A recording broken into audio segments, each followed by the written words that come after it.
গত ভিডিওতে আমরা পড়েছিলাম বা জেনেছিলাম যে গঙ্গা নদীর উৎসের কাছে তার বিভিন্ন প্রয়াগসমূহ সম্পর্কে আমরা জেনেছিলাম। আজকে আমরা জানব গঙ্গার উপনদী, শহর, বাঁধ এবং অন্যান্য উপযোগী তথ্যসমূহ। এখন আমরা জেনে নেব গঙ্গার উপনদী এবং তার তীরে অবস্থিত বিভিন্ন শহরসমূহ। চলুন জেনে নিই। আমরা দেখব গঙ্গা, এই যে অংশটা আমি আপনাদের সামনে তুলে ধরেছিলাম তা কিন্তু ঠিক এই জায়গাটায়, এই অংশটা, এখান থেকেই শুরু হচ্ছে গঙ্গা। অ্যাকচুয়ালি গঙ্গার উৎস আমি কি বলেছি, পবিত্রতার ভিত্তিতে গঙ্গোত্রী হিমবাহের গোমুখ গুহা আর অলকানন্দার ভিত্তিতে শতপন্থ হিমবাহ থেকে যে অলকানন্দা সৃষ্টি হয়েছে, এইভাবেই কিন্তু গঙ্গার বিভিন্ন উৎসগত মতভেদ রয়েছে। গঙ্গা যখন দেবপ্রয়াগের কাছে অলকানন্দার সঙ্গে মিলিত হয়ে তার উৎপত্তিটা হচ্ছে, ঠিক তার কিছু দূরত্ব এগিয়ে এলে আমরা দেখতে পাবো গঙ্গার সঙ্গে একটা ছোট্ট নদী, কি সং, SONG, সং রিভার বলে একটা রিভার কিন্তু মিলিত হচ্ছে। এই রিভারের গুরুত্ব কি না, এই রিভারকে মিরাকুলাস রিভার বলা হয়। কেন না, এই রিভার এত পরিমাণ খনিজ জল বা এত পরিমাণ খনিজ পলি বয়ে নিয়ে আসে যে সেই অঞ্চলকে অত্যন্ত পরিমাণ উর্বর করে তোলে, তাই একে মিরাকুলাস রিভার বলা হয়। প্রশ্ন আসতে পারে, which river known as a miraculous river in Ganga tributary? তাহলে কোন রিভার? Song river. এরপরে আসছে যে এই যে গঙ্গা উৎপত্তি হওয়ার পরে আমরা দেখতে পাবো যে এই অঞ্চলে কিন্তু দুটো গুরুত্বপূর্ণ প্রসিদ্ধ অংশ, একটা হচ্ছে কি ঋষিকেশ, একটা হচ্ছে গিয়ে কি হরিদ্বার। তাহলে উত্তরাখণ্ডে গঙ্গার প্রবাহকালে দুটো প্রসিদ্ধ শহরের অংশ কি কি হবে? ঋষিকেশ, হরিদ্বার। এরপরে গঙ্গা যখন হরিদ্বার পেরিয়ে আসে তখন কিন্তু তার কোন গতি শুরু? মধ্যগতি শুরু। এবং এর পরেই উত্তরপ্রদেশে যখন প্রবেশ করে, ভারতের যদি একটা প্রধান রাজ্য বলা হয়, উত্তরপ্রদেশে প্রবেশ করে, উত্তরপ্রদেশে যার গতিপথ কত? 1450 অর্থাৎ 1450 কিমি কিন্তু তার গতিপথ, যেখানে উত্তরাখণ্ডে তার গতিপথটা হচ্ছে 110 কিমি। তাহলে ইউপিতে কত? 1450 কিমি। উত্তরাখণ্ডে কত? উত্তরাখণ্ডে কিন্তু কত? 110 কিমি। এরপরে আমরা দেখব গঙ্গার সঙ্গে একটা উপনদী এসে মিলিত হচ্ছে, যার নাম রামগঙ্গা, যেটা কোত্থেকে সৃষ্টি হয়েছে? নৈনিতাল থেকে সৃষ্টি হয়েছে। উত্তরাখণ্ডের নৈনিতাল থেকে সৃষ্টি হয়ে কনৌজের কাছে, উত্তরপ্রদেশের একটি গুরুত্বপূর্ণ জেলা কনৌজের কাছে কিন্তু এটা মিলিত হয়েছে। এরপরে গঙ্গার আর একটি প্রধান উপনদী, এগুলো কিন্তু আমরা বাম তীরের উপনদীগুলো পড়ছি। বাম তীর ডান তীর কোন কিভাবে নির্ণয় করব? যে গঙ্গা এদিকে প্রবাহিত হচ্ছে, তাহলে এইভাবে যদি আমরা দাঁড়াই তাহলে আমার বাম দিকটা ওদিকে, ডান দিকটা এদিকে, তাই এখন আমরা বাম তীরের উপনদী পড়ছি। এরপরে দেখছি একটি গুরুত্বপূর্ণ উপনদী, সেটা কি? গোমতী। সেটা ফুলহার হ্রদ থেকে সৃষ্টি হয়েছে। এখানে নয়, হ্রদটা ঠিক এই জায়গায় অবস্থিত, নামটা ওখানে লিখেছি। ফুলহার হ্রদ থেকে কে সৃষ্টি হয়েছে? গোমতী নদী সৃষ্টি হয়েছে। মনে রাখতে হবে এই গোমতী নদীর তীরেই উত্তরপ্রদেশের রাজধানী লখনৌ কিন্তু অবস্থিত। তাহলে প্রশ্ন আসবে যে কোন নদীর তীরে লখনৌ অবস্থিত, বা গোমতী নদীর প্রবাহপথে কোন শহর অবস্থিত? তাহলে উত্তর হবে কি? লখনৌ। এবং এরপরে যেটা আসছে, এই গোমতী নদীটি বারাণসী জেলার কাছে গিয়ে মিলিত হয়েছে। আমরা জানি যে এখানে কতগুলো ধর্মীয় বিভিন্ন অংশ কিন্তু জন্য বিখ্যাত, তাহলে বারাণসীতে কিন্তু কে মিলিত হয়েছে? গোমতী। এরপরে আসছে আমাদের গঙ্গা নদীর বাম তীরের সবচেয়ে দীর্ঘতম উপনদী, যেটা তিব্বত সীমান্তে নেপাল থেকে সৃষ্টি হয়ে কোথায় ঢুকেছে? বিহারে গিয়ে প্রবেশ করেছে। তবে বলে রাখি, বিহারে এই ঘরঘরা নদী প্রবেশের পূর্বে আমি যে বললাম হরিদ্বার থেকে গঙ্গা নদী কোথায়? এই যে উত্তরপ্রদেশের সীমান্তে, যেখানে 1450 কিমি পর্যন্ত বিস্তৃত হয়েছে, এই 1450 কিমি মোট 28টি রাজ্যের উপর দিয়ে প্রবেশ করেছে। কটি রাজ্য? তাহলে উত্তরপ্রদেশের কতগুলি জেলার মধ্য দিয়ে, উত্তরপ্রদেশের কতগুলি জেলার মধ্য দিয়ে আমাদের গঙ্গা নদী প্রবাহিত হয়েছে? 28টি জেলা। তার মধ্যে গুরুত্বপূর্ণ অংশগুলি কেউ কি? যেরকম মিরাট, মুজাফফরনগর, বারাণসী, কানপুর, রায়বেরেলি, এইগুলো কিন্তু আমাদের খুব গুরুত্বপূর্ণ শহর, মানে জেলার উপর দিয়ে এবং প্রসিদ্ধ স্থানের উপর দিয়ে কিন্তু গঙ্গা নদীটা প্রবাহিত হয়েছে। এবারে গঙ্গা নদী শেষ যে উত্তরপ্রদেশে যদি বলা হয় যে এর শেষ জেলা কোনটা, তাহলে হবে কি বলিয়া।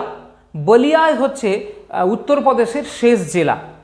এরপরে আমাদের মনে রাখতে হবে এখানে ঘরঘরা নদী, যেটা সারানপুর যেটা বিহারের একটা গুরুত্বপূর্ণ জেলা, এই সারানপুরে গিয়ে কি করছে, এই ঘরঘরা নদী বিহারের সারানপুরে গিয়ে মিলিত হচ্ছে। এবং এই ঘরঘরা নদীর সঙ্গে উত্তরাখণ্ড থেকে একটা নদী এসে মিলিত হচ্ছে, যার নাম হচ্ছে সরয়ু।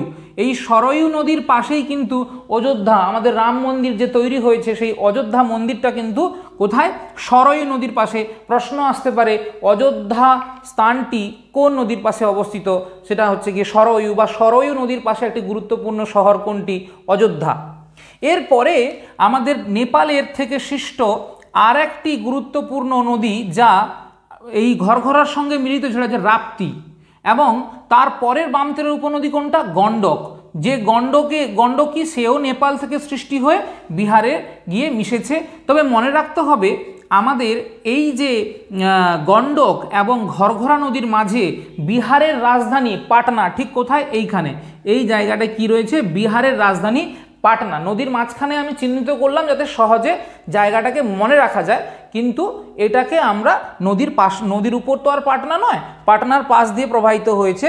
তবে মনে রাখতে হবে যে কোন দুটি নদীর মাঝখানে, ঘরঘরা এবং গণ্ডক নদীর মাঝখানে কিন্তু পাটনা, যা বিহারের রাজধানী, কিন্তু অবস্থিত। এটাও মনে রাখা দরকার যে বিহারে প্রবাহিত গঙ্গা নদীর সবচেয়ে দীর্ঘতম অংশ কিন্তু পাটনাতেই অবস্থিত, এটা মনে রাখতে হবে। এরপরে আবার পুনরায় নেপাল সীমান্ত থেকে বাম তীরে উপস্থিত যতগুলো উপনদী আছে তার মধ্যে দ্বিতীয় দীর্ঘতম, বাম তীরে সবচেয়ে দীর্ঘতম হচ্ছে কি, ঘরঘরা। এরপরে দ্বিতীয় দীর্ঘতম কি, কোশি। তাহলে এবারে আমি বাম তীরেরগুলো পরপর আলোচনা করে যাই। রামগঙ্গা, গোমতী, ঘরঘরা, গণ্ডক, কোশি, এটা আমরা জানলাম। এরপরে কোথায় প্রবেশ করছে, বিহার যখন শেষ করছে, মনে রাখতে হবে বিহারের 12টি জেলা বেরিয়ে কিন্তু যাচ্ছে। তাহলে উত্তরপ্রদেশে ছিল 28টি জেলা, বিহারের কটি জেলা, বিহারের 12খানা জেলা কিন্তু পেরিয়ে কে যাচ্ছে, আমাদের গঙ্গা নদী যাচ্ছে। এবং টোটাল কত কিমি, 445 কিমি। তাহলে ইউপিতে 1450, উত্তরাখণ্ডে 110, আর বিহারে হচ্ছে কত, 445 কিমি প্রবাহিত হচ্ছে। এই বিহার পেরিয়ে যখন আসছে তখন কিন্তু কোথায়, পশ্চিমবঙ্গে নিম্নগতি শুরু হয়ে যাচ্ছে। সেই নিম্নগতি কোথায় শুরু হচ্ছে, মুর্শিদাবাদ, মালদা থেকেই কিন্তু প্রবেশ করছে। কিন্তু মালদায় প্রবেশ করার পর যখন এটি মুর্শিদাবাদের ধুলিয়ানার কাছে, এরা দ্বিবিভক্ত হয়ে যাচ্ছে। একটি অংশ পদ্মা নামে কিন্তু বাংলাদেশে প্রবেশ করছে, আর একটি অংশ কিন্তু ভাগীরথী নামে গিয়ে বঙ্গোপসাগরে মিলিত হচ্ছে। তবে এই নিম্নগতি শুরু হওয়ার পূর্বে পশ্চিমবঙ্গে একটি গুরুত্বপূর্ণ নদী মহানন্দা, যা পশ্চিমবঙ্গের ডাউহিল থেকে সৃষ্টি হয়েছে, দার্জিলিং জেলার পশ্চিমবঙ্গের ডাউহিল থেকে মহানন্দা নদী সৃষ্টি হয়ে কোথায়, গঙ্গার সঙ্গে গিয়ে মিলিত হয়েছে। এছাড়া আত্রাই, কুলিক, এগুলোও কিন্তু গঙ্গার বাম তীরের গুরুত্বপূর্ণ উপনদী নিম্নগতিতে। এবারে আমরা চলে আসব ডান তীরের উপনদীতে। ডান তীরের উপনদী এবং শহরসমূহ কি, আমরা দেখতে পাবো যে গঙ্গার ডান তীরের একমাত্র হিমালয় থেকে সৃষ্ট যদি উপনদী হয় সেটা হচ্ছে কি, যমুনা, যেটা এখানে যমুনোত্রী হিমবাহ থেকে সৃষ্টি হয়ে যেটা গিয়ে কোথায় মিলেছে, এলাহাবাদে, অর্থাৎ যার বর্তমান নাম কি, প্রয়াগরাজ। কোথায়, এই অঞ্চলে মিলিত হয়েছে। অর্থাৎ এখান থেকে সৃষ্টি হয়ে কোথায় মিলিত হয়েছে, প্রয়াগরাজে গিয়ে মিলিত হয়েছে। এর পাশে গুরুত্বপূর্ণ শহর কি, দিল্লি। আমরা জানি যে এর পাশেই কিন্তু গুরুত্বপূর্ণ শহর হিসাবে দিল্লির অবস্থান আছে। আমরা ইতিহাস পড়তে গিয়ে যে সুলতানি বংশ যে তৈরি হয়েছিল, সেই সুলতানি বংশ কিন্তু এই যমুনা নদীকে কেন্দ্র করে দিল্লি শহরের জলের সমস্যা মেটানোর চেষ্টা করত। এরপরে কি আসছে, যখনই এই যমুনা উত্তরপ্রদেশে প্রবেশ করছে, ঠিক সেইখানে মুরাদাবাদ একটি গুরুত্বপূর্ণ শহর। কোথায়, ঠিক এই জায়গাটায়, এই জায়গায় কিন্তু মুরাদাবাদ শহরটাই রয়েছে। আর এছাড়া আর কি রয়েছে, আগ্রা শহরটা কিন্তু রয়েছে। তাহলে এখানে কি রয়েছে? মুরাদাবাদ, এখানে কি আছে? আগ্রা, আর এখানে কি ছিল? দিল্লি। তাহলে দেখলাম এটা কি যমুনেত্রী হিমবাহ থেকে সৃষ্টি হয়েছে। তাহলে যমুনার তীরে অবস্থিত দুটি গুরুত্বপূর্ণ বা তিনটি গুরুত্বপূর্ণ, দিল্লি আছে, মুরাদাবাদ আছে, আর কি আছে? আগ্রা, যেখানে তাজমহল অবস্থিত। এবারে ডান তীরে আমরা দেখতে পাচ্ছি যে আমাদের মধ্যপ্রদেশ থেকে ইন্দোরের কাছাকাছি থেকে একটা উপনদীর সৃষ্টি হয়েছে, যার নাম হচ্ছে গিয়ে কি? চম্বল। যে চম্বল নদীর সঙ্গে আমাদের রাজস্থান থেকে সৃষ্ট একটা উপনদী বানস গিয়ে মিশেছে। তাই আমরা পড়েছিলাম না যে গঙ্গার সঙ্গে গঙ্গা অববাহিকা কত দূর পর্যন্ত কতগুলি রাজ্যের মধ্যে বিস্তৃত লাভ করেছে। তাহলে সেখানে মনে রাখতে হবে 11টি, সেই 11টার মধ্যে রাজস্থান একটা, আর রাজস্থানের কোন নদী? এই বানস নদী কিন্তু কি হয়েছে? চম্বলের সঙ্গে মিশেছে বলে এই নদীটাও গঙ্গা অববাহিকার অন্তর্গত হয়েছে। এবারে আমরা কি দেখব? তাহলে চম্বল হলো, চম্বলের পরে যেটা কোথায়? ইন্দোরের কাছাকাছি, মধ্যপ্রদেশের একটা গুরুত্বপূর্ণ অংশ ইন্দোরের কাছাকাছি। এরপরে কি? সিন্ধ, তারপরে বেতুয়া যেটা ভূপালের কাছ থেকে সৃষ্টি হয়েছে, কেন নদী সেটা মিলিত হয়েছে। এরপরে কি হচ্ছে?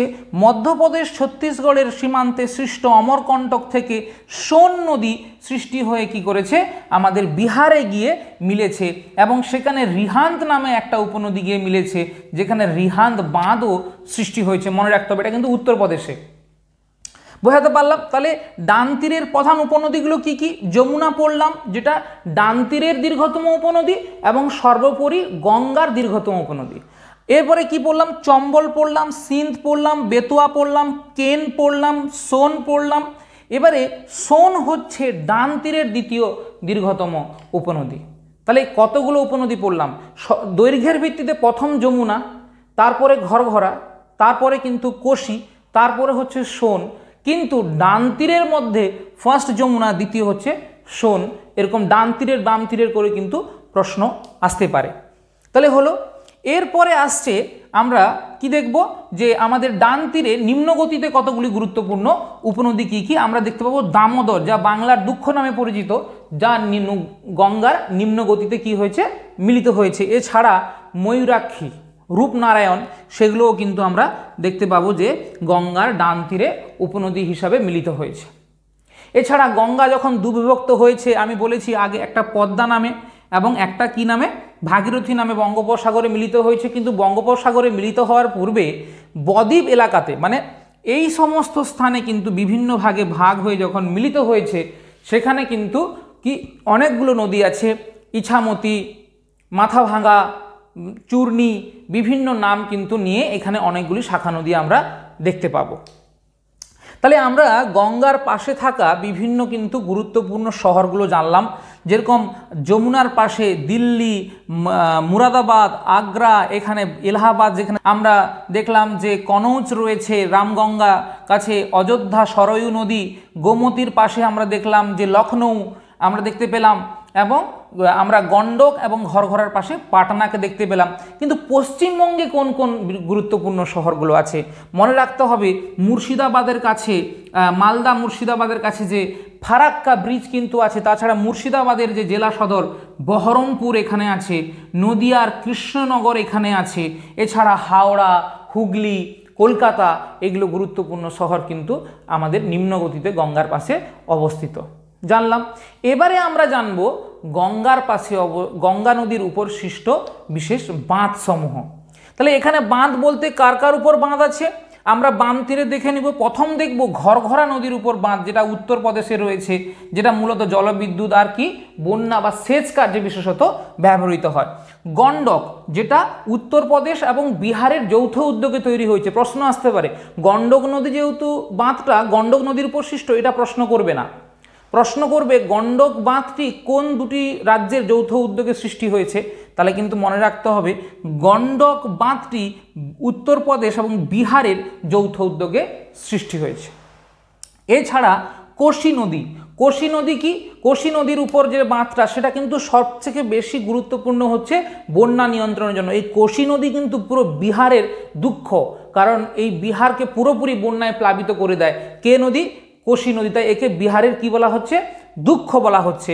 এরপরে আমরা যে বাঁধটা দেখব সেটা হচ্ছে কোথায়, চম্বল নদী, গঙ্গার ডান তীরে চম্বল নদী, যেটা মধ্যপ্রদেশ এবং রাজস্থানের যৌথ উদ্যোগে, কোথায়, এইখানে মধ্যপ্রদেশ ও রাজস্থানের যৌথ উদ্যোগে, এই যে এটা হচ্ছে রাজস্থানের বর্ডার এবং মধ্যপ্রদেশের এইখানে বর্ডার, তো সেই বর্ডারে যে বাঁধটা তৈরি হয়েছে সেই বাঁধটা হচ্ছে গিয়ে কি চম্বল বাঁধ, যেটা মধ্যপ্রদেশ এবং রাজস্থানের যৌথ উদ্যোগে তৈরি হয়েছে। এছাড়া আর বাঁধ রয়েছে সোন এবং রিহান্দ নদীর উপর, উত্তরপ্রদেশে যে বাঁধটা রয়েছে সেটা হচ্ছে রিহান্দ বাঁধ। তাহলে আমরা বুঝতে পারলাম কোন উপনদীটা বড়, কোন উপনদীটা ছোট, এবং তার পাশে গুরুত্বপূর্ণ শহরগুলো বোঝাতে পারলাম। আমি আপনাদের কাছ থেকে লাইক, কমেন্ট এবং সাবস্ক্রাইব আশা করব। সাবস্ক্রাইব আপনারা নাই করুন, কিন্তু পুরো ভিডিওটা দেখার অনুরোধ রাখবো, এবং কমেন্টে ডিসলাইক হলেও করুন এবং কমেন্ট করুন, তাহলে আমি কিন্তু আপনাদের চাহিদাটা বুঝতে পারবো। আশা করি আমি এই ভিডিও থেকে যথাসাধ্য তথ্য তুলে ধরার চেষ্টা করলাম। সামনের আগামী ভিডিওর জন্য অপেক্ষা করুন। ভালো থাকবেন, সুস্থ থাকবেন, ধন্যবাদ।